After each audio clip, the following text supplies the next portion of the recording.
you ever do an OF? No. You wouldn't make much. I'm insulted. You'd make a lot of money. I'm gonna do one just to prove it to you. What would be your OnlyFans? Well, I don't know. I heard I could just get people to subscribe and then never actually put anything up. I'll tell you what I'd pay for if you made an OnlyFans. I don't want to know. Andrew. You just daily putting tape over your mouth. Every day. Just every morning, a different colored tape right over your mouth. I'd pay for that. Fully clothed. There's a certain kind of fame that burns too bright to last. The kind that doesn't feel earned, but assembled like someone somewhere decided it was your turn to go viral. Bobbi Althoff's story is one of those cases. A suburban mom who turned her monotone parenting jokes into an empire, then into a scandal, and then into a punchline. Within a year, she went from TikTok's deadpan darling to sitting in bed with Drake, asking him if she was his type, to losing her marriage, her reputation, and almost all the goodwill that had made her famous in the first place. Are you an industry plant? So what happened was I was at home like a few months ago and I was just sitting there and I got a call and then I also got a knock at the door at the same time and they were like, hello, we're the industry. And I was like, what does that mean? And they were like, you can't ask any questions. And I was like, okay. And they were like, you're gonna blow up. You just have to follow our lead and give us 78% of your money that you make from this. Very fair offer. And then they also said that I had to have Very fair offer, 75% for them. Yeah, because I wasn't making that much before. Okay. So it's like they're entitled to it. And I didn't ask any questions. They just said, you have to give us the next child you have too. So what if one of the fastest rises to internet fame wasn't a story of talent, but of timing and the right connections behind the curtain? What if a suburban mom with a phone could skip every step, every grind, and land straight in bed with one of the biggest rappers in the world? That's the story of Bobbi Althoff, the woman who became famous for doing absolutely nothing. Well, except being awkward. While some saw her as the next big personality, others swore she was the biggest industry plant the platform had ever produced, but everyone had one question. Who was pulling the strings? Because almost overnight, Bobbi went from random TikToker to signing with one of Hollywood's most powerful talent agencies, UTA. Her guest list read like a Met Gala roll call. Drake, Mark Cuban, Offset, Lil Yachty, and yet her podcast, The Really Good Podcast, looked and sounded like it was filmed on irony. She asked questions that went nowhere, interrupted guests, flirted mid-interview, and delivered every line with the emotional range of Sheldon from The Big Bang Theory. It shouldn't have worked, but it did. Millions watched, sponsors lined up, and for a moment, Bobbi Althoff looked untouchable. Then it all began to unravel. Offset called her a plain piece of chicken live on camera. You need a little bit of seasoning. You ain't got no seasoning, man. You like a plain piece of chicken just... Keke Palmer told her to her face that she felt kind of planty. Funny Marco, the comedian who helped her go viral in the first place, cut ties publicly, saying her energy was fake and cold. So on my interview, it gave that open where she was like trying to figure me out. But now it's like the interviews, I think they're like, she's trying to shit on people. And when I watched the interview with Offset, I was like, damn, that was pretty bad. The internet started keeping score, tracking every relationship, every inconsistency, every rumor. There were stories of Drake unfollowing her, of deleted episodes, of her being escorted out of clubs by NFL players who later refused to claim her. And when her show finally collapsed, she didn't deny it, she held a funeral for it. all right, guys, I don't really think there's any good way to say this, but this is the last episode of the Really Good Podcast. But that's not where this story ends. Just a few months later, Bobbi returned with a new podcast called Not This Again, and guess who her first guest was? Drake. The same man who made her and broke her, sitting across from her once more, laughing, flirting, and almost kissing her on camera. Suddenly, the same agencies, the same headlines, and the same speculation came roaring back. Was she an industry plant? Not only did that spark the industry plant rumors. In this video, we would be looking at the comeback of Bobbi, but first we have to see how she went from stay-at-home mom to Hollywood asset, from viral sensation to public scapegoat, from mocked industry plant to self-aware comeback queen. You see, Bobbi's story isn't just about one woman's rise and fall. If the rumors on the internet are anything to go by, it's about the machinery of modern celebrity, of how the internet manufactures icons, feeds on their downfall, and then resurrects them just to watch it happen all over again. As you guys know, this podcast started off just with a girl with a dream to make more money. And I knew when I started that it was going to go places. I didn't know I would fall off as quickly as I did. To be honest, I did think this was going to last a bit longer. Way back before Bobbi became known for her celebrity interviews on the Really Good podcast and her deadpan stare, she was just another young mother with a phone, an internet connection, and a strangely captivating sense of humor. She started posting on TikTok in early 2021, where her content revolved around the everyday exhaustion of motherhood. Her videos stood out because of her delivery and how she spoke like someone who had completely run out of enthusiasm for life, which ironically made her content feel more authentic. My husband says he's upset with me because in his words, "Sweetie, you need to stop spending so much money on DoorDash. Ordering it 3 times a day is not appropriate and we need to start living within our means." Honey, it sounds like you have an income problem, not that I have a spending problem. Start earning more money and we won't have these issues. So I took his credit card that we share and I booked a vacation for my daughter Richard and I. We're staying in a hotel tonight and I hope he enjoys that I charged $8,000 to his credit card. Make more money, darling. Her fans called it too bored to care humor, a tone that perfectly mirrored the cynical fatigue of young mothers scrolling on their phones late at night. Her earliest clips were simple, shot in her home with minimal editing. She would sit in front of the camera, often with a blank expression, and deliver lines that mocked the overly cheerful tone of typical mom influencers. One of her earliest viral moments came from a video where she said, Baby's due tomorrow and she's obviously not here yet, so we are at Disneyland. I was hoping that I'd be able to walk her out or something, but that doesn't feel like it's happening. Nothing's happening. She's never coming. I will be pregnant for the rest of my life, and that's just something that I'm going to have to accept. Yes, I did name my daughter Richard. I just always really loved the name Richard, and I wanted a boy, but I had a girl, and I decided to name her Richard anyway. The bluntness mixed with the delivery of someone who clearly didn't care about being liked was what hooked people. Unlike other creators chasing trends, Bobbi didn't seem to be trying.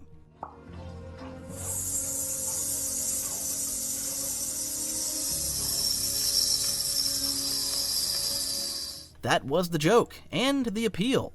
Her humor felt like a rebellion against the polished, curated world of motherhood content.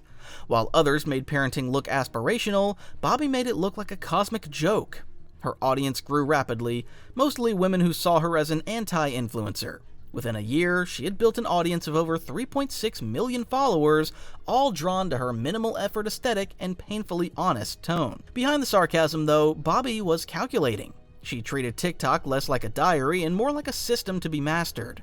She once admitted in an interview that she uploaded between 5 and 10 videos a day, obsessively monitoring which ones went viral and which didn't. She set herself a strict rule. Every single day, at least one video had to hit 1 million views. It's like every day I was still posting 10 videos a day, even when I had my 3 million followers, and some of those videos would completely flop and get like 50,000 views, and I was just constantly having to think. She learned quickly how the algorithm rewarded quantity over depth, and she leaned into it. The effort paid off.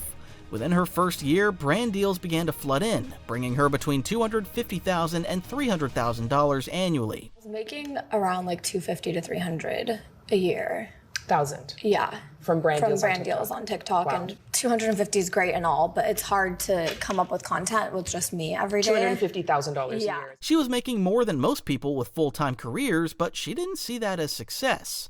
To her, it was a stepping stone, and she wanted more. I was like, the only thing that is so successful every time is collabs.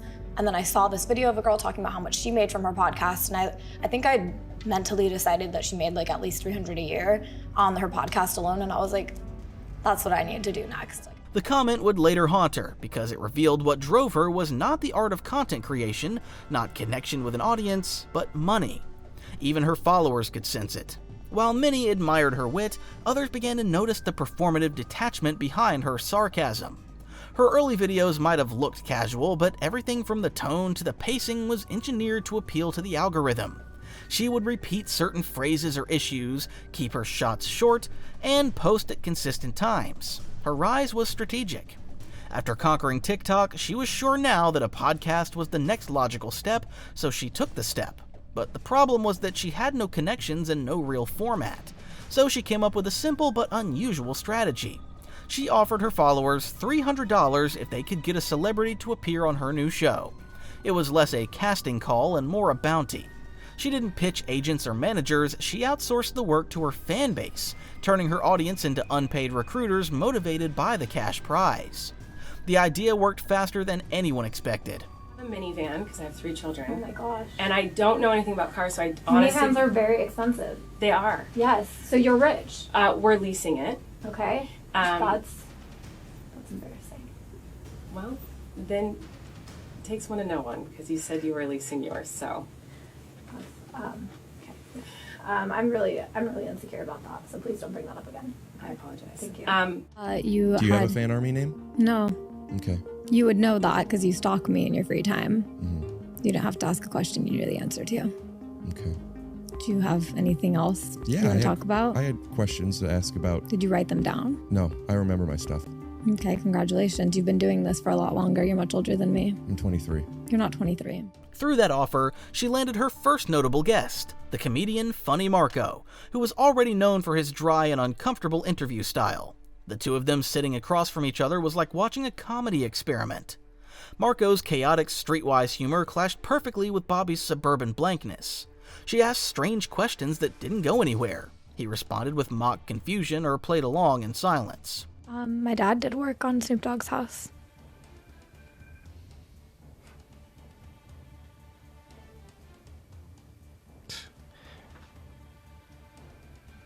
Why didn't you respond to that? He built Snoop Dogg house. I didn't say he built Snoop Dogg's house. He worked on his closets. Doing what? Just helping him with it. Snoop Dogg needed help from your dad on a closet. Yes, my dad is a construction guy, and my dad worked on his house. Oh, wow. What's his company? He works for himself. Yeah, what's his company name? He doesn't have a company name. So it's just Snoop Dogg just randomly say, hey, yo, you dog, come work I'm on not my lying closet, about that. No, I'm just asking you, how did he get in contact with your daddy? I don't know. We should ask my dad. He's like, oh, yo, cuz, come work on my closet, cuz. Do you want to ask my dad right now? Call him. I'm not going to call him. Text him. It was the moment Bobbi realized her awkwardness was not a flaw, it was her brand. The contrast between Marco's loud energy and her muted tone created a kind of accidental brilliance that made people want more, and every video that had them both blew up. The internet began calling her the female Funny Marco, though that label would later become a source of tension between them.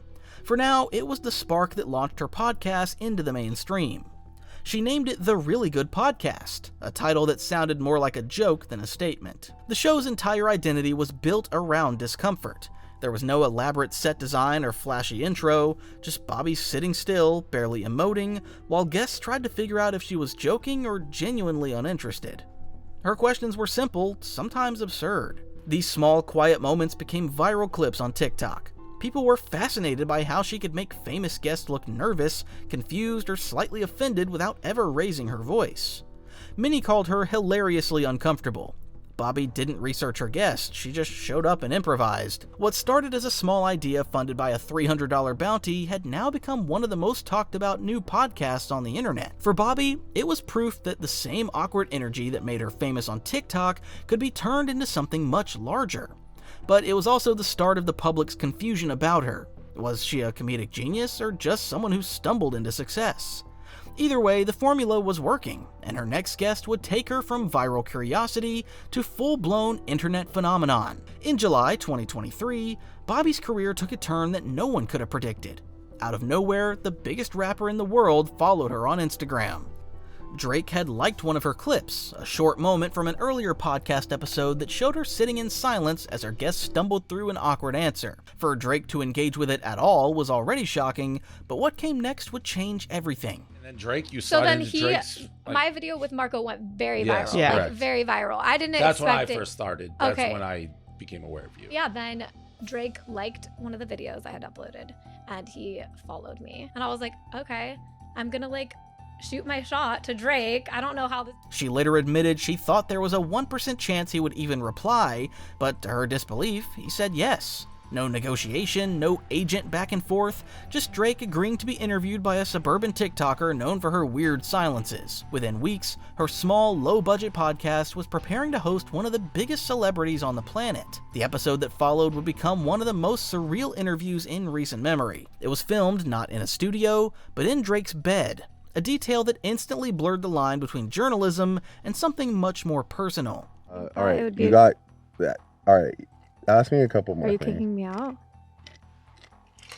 I'm just saying, like, you know, I flew all the way here you did. I really do appreciate on my that. daughter's first birthday. I wasn't gonna bring that up. Mm-hmm. You missed your daughter's first birthday for To this. be here. Dark. Regret that you'll never be able to undo. Yeah. Horrible parenting. Where's your son? Somewhere safe, and it's not his birthday. When's his birthday? What does it matter? It ain't today. From the opening seconds, the tone was flirtatious and strangely intimate. The awkward chemistry that had made her viral before was now magnified 100 times over. Watching Drake, one of the most composed public figures in music, struggle to keep up with Bobbi's robotic calm was both hilarious and unsettling. If someone was like, "Oh, have you ever heard Keke Do You Love Me" by like Tyga? Yeah. You would be like, you would fully be convinced. Absolutely. There's no, okay. There's absolutely. What's your favorite Tyga song? Is he married to Kylie Jenner? Is that the guy that dated him? He dated mean, Kylie like, Jenner. Like, yeah, maybe like before like the iPhone or something. Like, that's such ancient Does gossip. he sing? Huh? He raps. He sings. Yeah. What's your favorite Tyga song? I don't know who that is. You want me to play you some Tyga right now? No. I'm about to. Okay. You're gonna sit through this. The whole song. No, just like a little snippet.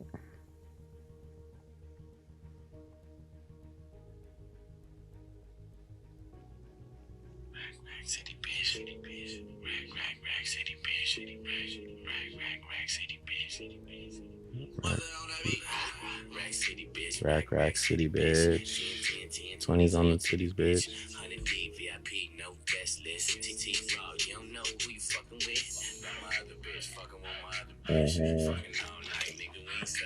Nope.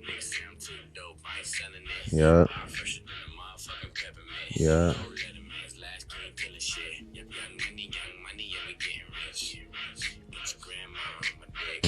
Let's get to the second hook at least. No. The video exploded online. Within 2 weeks, it amassed over 10 million views and pushed her subscriber count up by more than 700,000. Clips flooded social media. People couldn't stop asking the same question. How did she get Drake? Some thought she must have powerful industry connections. Others believed Drake had orchestrated it as part of a publicity stunt. A few even began suggesting there was something romantic happening off camera. The controversy only grew when one moment from the episode went viral on its own. Midway through the conversation, Drake leaned forward and said, You missed your daughter's first birthday for To this. be here. Dark. Regret that you'll never be able to undo. Yeah. Horrible parenting. The line was delivered jokingly, but not a lot of people treated it like a joke. It became the defining quote of the interview, sparking outrage and endless speculation. Did she really miss her child's birthday to film with Drake? And if she did, what did that say about the kind of fame she was chasing? For weeks, the internet obsessed over it. Some fans defended her, saying any creator would have made the same sacrifice for an opportunity that massive. Others called it selfish, proof that she was abandoning her family for attention. The debate turned Bobbi into a symbol of a new kind of influencer, one who treated motherhood, marriage, and morality as flexible in the pursuit of fame. Whether people loved her or hated her, everyone was talking about her. The Drake interview had transformed Bobbi from a viral personality into a pop culture phenomenon. But it also set off a chain reaction that would eventually destroy everything she had built. Because in that moment, sitting beside Drake, basking in the attention she had always wanted, Bobbi had unknowingly lit the fuse that would lead to her downfall. 6 days after the Drake recording, Bobbi's personal life began to unravel. Her husband, Bobbi Althoff, filed for divorce, ending a marriage that had quietly existed in the background of her online persona. His sudden exit from her life turned what was already a viral success story into a public scandal. Not long after the episode aired, fans pieced together an uncomfortable detail. The Drake interview had her flirting with him in an uncomfortable way, especially for a married woman. Am I your type? I'd do it. Thank you. I'd do it. There's, you Not an it. I know, I just felt like... You do it? I asked, am I your type? And you said I do it. It's not funny. Within days, tabloids and entertainment blogs ran with sensational headlines like this one, suggesting she left her family for fame. Comment sections turned hostile. Viewers who once praised her humor were now accusing her of being a neglectful parent and an opportunist who would trade anything, even her family, for the spotlight. The backlash was relentless, and Bobbi, who had built her brand on detached humor, suddenly had no way to laugh it off. When she finally broke her silence, she wrote, "As most of you have heard, Corey and I have filed for divorce. As sad as I am right now, I am so thankful for the time I got to be his wife. Our girls are so lucky to have him as a father, and I am so lucky to be able to co-parent with such an incredible father in person. While our relationship did not work out as husband and wife, we will always be friends, and I will always love him." She would also say in a now-deleted post that I didn't even want to do this podcast in the first place. It sounded defensive, almost resentful, as if she was trying to shift the blame for her own decisions. The comment didn't calm her critics, it made things worse. People accused her of playing the victim, of pretending she had been forced into success she had clearly chased. Then came the rumors. Not long after the episode's release, fans noticed that both Bobbi and Drake had unfollowed each other on Instagram.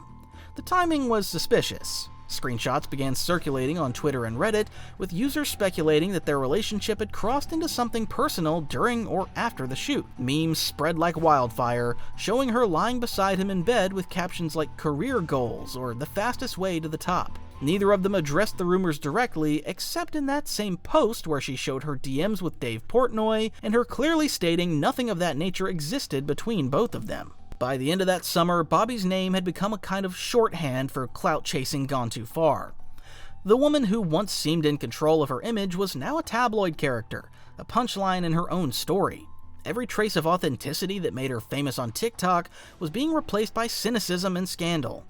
In the months following her viral interview with Drake, Bobbi's platform exploded. Her subscriber count surged, major outlets began covering her show, and celebrities lined up to appear on the Really Good podcast, but the higher she climbed, the sharper the backlash became. Her next major guest was rapper Lil Yachty. However, they didn't really get off on the right foot. Yachty, when I walked into his house, I was so uncomfortable. It was so awkward. He didn't say hi to me. He's just sitting there and he's not even acknowledging that I'm in the room. I'm just sitting there like skin on crawling. my phone. And then he comes up, he's like, "Oh, hi," gives me like a half hug. And I'm just like, "Hi." Then goes back to his spot. And I'm like, dude, I don't even want to do this. I'm texting my friend. I need to leave. This is so awkward. I don't want it. Like, what am I doing here? The episode was meant to cement her status as a legitimate interviewer, but it had the opposite effect. Throughout the conversation, Bobbi called him awkward several times, as if trying to flip the tension that usually defined her interviews. Why did you do that? What are you doing? I would love to see you at like a Pizza Hut takeout one day in like 5 years as you're getting your Bentley with your nail shades on. I'm like, what the fuck, Bobbi? That's you. You're like, it's me, Nick. I'm not going to say that, but you can continue. Okay.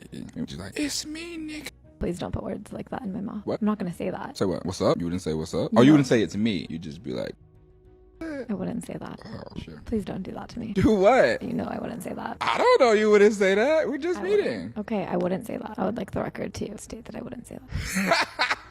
The problem was that Yachty was polite and composed, while Bobbi came off dismissive and detached. Fans who had once praised her for making guests uncomfortable now accused her of being disrespectful. Comment sections filled with complaints that she was ungrateful, out of her depth, and trying too hard to act uninterested. Then came the Offset interview, a moment that would mark the beginning of her public downfall. Offset's energy was the complete opposite of Bobbi's monotone delivery. Where she leaned into silence, he filled the air with jokes and blunt honesty. Answered very defensively. No, I'm really fly though, and it's like you don't get it. Okay, And I'm I trying was to help I was you to- trying to understand. You don't have to be so mean. I'm not being mean. It's just you don't get it. So I'm very passionate about the people that don't get it because they need to get it because they dress like you and then they be lost. Oh. You know, like why would you go 2000s tank with the open button up? I don't claim to be into fashion. You do. Yeah, but see the thing is, if that was the case, then you would have just came in here with a big ass hoodie on and some. At one point, visibly frustrated, he said, Tell them. You gotta shake my hand. Oh. You need a little bit of seasoning. You ain't got no seasoning, man. You like a plain piece of chicken just on the thing. You pull it off, and then you serve the dish. You need some seasoning, man. Damn, I'm trying to get you to play. You lost in the sauce. You ain't shaking my hand. We finna get you to 25 million. You know what I'm saying? Just a little sprinkle. Have a great day off that. Just a little seasoning. All right, you can leave now. This is my hotel. I paid for this. You can leave now. See how that worked? But I don't even want you to leave because I'm not rude like that. I f with you. All right, Listen. thank you. He laughed, but the message was clear. The crowd in the comments agreed. The clip spread across Twitter and TikTok, reshared thousands of times with captions mocking her lack of charisma. It was one of the first moments where a guest had openly broken the illusion of her bit, treating her not as an enigmatic host, but as someone undeserving of the spotlight. Her interview with Keke Palmer drove the point home. The two shared the same management, a fact that didn't go unnoticed. Well, you do feel kind of planty. We do have the same manager, so is this? I know, isn't isn't that crazy? Feels a bit planty. This is definitely you got here in 5 minutes. It took me 20 years. It reinforced a theory that had been circulating for months, that Bobbi's rise wasn't organic at all, that she was being pushed by powerful hands behind the scenes. As the novelty of the Really Good podcast began to fade, so did the illusion that made Bobbi seem intriguing. What once felt like international awkwardness started looking like carelessness. In several interviews, Bobbi started painting herself as an underdog again, insisting she was broke and struggling financially. The problem was that her words didn't match her image. She was still wearing designer clothes, flying out to celebrity shoots, and filming in luxury settings. To the public, it looked like another layer of performance, a new way to play the relatable mom role that had worked for her early on. People accused her of playing poor to manipulate her audience's empathy, a common tactic among influencers trying to reset their brand. At one point, she even admitted that the version of herself people saw online wasn't real. The admission should have been harmless, but it shattered the illusion. If Bobbi wasn't Bobbi, then who was she selling? You see, you could argue that the entire appeal of her podcast had been her unpredictability, the sense that you were watching someone genuinely unusual, not a person pretending to be unusual. Once that mystery was gone, the act no longer worked. Audiences could feel the repetition. Every interview started to sound the same. The same flat tone, the same blank stare, the same uncomfortable silences that no longer felt intentional. Guests stopped playing along. Viewers stopped sharing clips. What had started as a viral formula now felt overused, forced, and lifeless. The shtick that once defined Bobbi Althoff had finally collapsed under its own weight. The cracks in Bobbi's image widened when the one person who had helped her launch her career decided to walk away. Funny Marco, the comedian whose chemistry with her had turned the Really Good podcast into a viral sensation, announced that their planned comedy tour was canceled. In a video posted to his channel, he explained that her style simply didn't translate to a live audience. And it's not the same thing that you get on Instagram. This is real life where people are going to look and they want the energy and they want the feeling. And I feel like Bobbi was stiff a little bit. His comments were measured and professional, but they hit Bobbi hard. She responded emotionally, saying she had been blindsided. In her version of events, she wasn't unprepared, she was struggling. I guess this is how we're doing this now. I saw your video. Not gonna lie, I was a little shocked. So here's my version of what happened. Last year, we were supposed to go on tour, and I backed out last minute because my husband had just left me. I just had surgery, and I was super nervous going into this because I was not prepared. And I texted Marco, and I said, Marco, I'm so sorry to do this, but I am so depressed right now. I literally want to myself. He doesn't reply to me, and then he unfollows me. I woke up from surgery actually to him unfollowing me. And not only that, in the coming weeks, he would go on multiple podcasts and talk about how much he didn't fuck with my style of humor. The fallout triggered a second wave of criticism, the kind that no influencer survives. Clips from her later podcast episodes began circulating with captions like she's bullying her guests, and this is painful to watch. At the same time, Bobbi's appearance became another talking point. After she made a few cosmetic changes, including fillers and a more polished look, Reddit threads began comparing before and after pictures with cruel captions like she ruined her face and trying too hard to be Hollywood. I am so tired of all of the comments of people saying she ruined her face and she can't even move her face, it's so frozen, she has so much filler. Let me just set the record straight real quick. One time and one time only. Actually, this is 2 times now. The only thing I have done to my face is that I have a little bit of filler in my upper lip, okay? That is it. I do not have cheek filler, but you guys seem to think I do because I've put on a lot of weight, and that's because a year ago I was breastfeeding all the time, and when I stopped, I put on about 20 pounds. The shift from low-effort mom humor to LA influencer aesthetics made her seem like everything she used to mock. There were also articles criticizing her podcast and how it never quite lived up to the hype like this one by the Campanile. Her view counts told the same story. Where her episodes once pulled millions of views in days, they now struggled to cross a few 100,000. The silence that had once been her trademark was now the silence of an audience losing interest. Bobbi's empire seemed to be collapsing in real time. By the summer of 2025, Bobbi seemed to know her run was over. On July 31st, she uploaded a final episode titled, "This is the last episode of the Really Good Podcast." The video opened with somber piano music and a mock funeral set for her own show. Guys, I don't really think there's any good way to say this, but this is the last episode of the Really Good Podcast. I feel like I should take my glasses off to say it too. This is the last episode of the Really Good Podcast, and it has been a dream, every second of it. It's been 2.5 years. So today we're gonna put on a little funeral for it. All right, guys, I really do hate to do this. I don't because it pays me, but I have some ads to do really quick, so I figured it could be part of the little funeral. We're just gonna throw them in real quick. Please watch. She called it a celebration of an ending, but it felt like resignation. This video ended up being the biggest sign of her fall because it barely had 150,000 views. Critics were quick to notice. Some described the video as a contractual obligation disguised as closure, suggesting she was simply fulfilling her last brand commitments before moving on.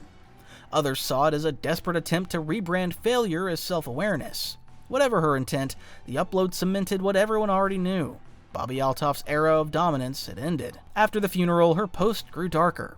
She began uploading tearful videos to TikTok, speaking about loneliness and how difficult dating had become since her divorce. Even after the Really Good Podcast ended, Bobbi never disappeared completely. She stayed semi-active on TikTok, posting short, detached clips that hinted she wasn't ready to quit. The videos didn't go viral like they used to, but they kept her name alive just enough to linger in the algorithm. Occasionally, she popped up on other people's platforms, most notably on Nick Cannon at Night, where she played the same quiet, withdrawn version of herself, offering one-word answers that frustrated the host and amused the audience. What do you think, Bobbi? You got any advice for her? No. These guest spots weren't career-defining, but they served their purpose. They reminded everyone that Bobbi Althoff still existed, quietly orbiting the spotlight she once dominated. Then, on September 2nd, 2025, she made her move. A YouTube notification dropped.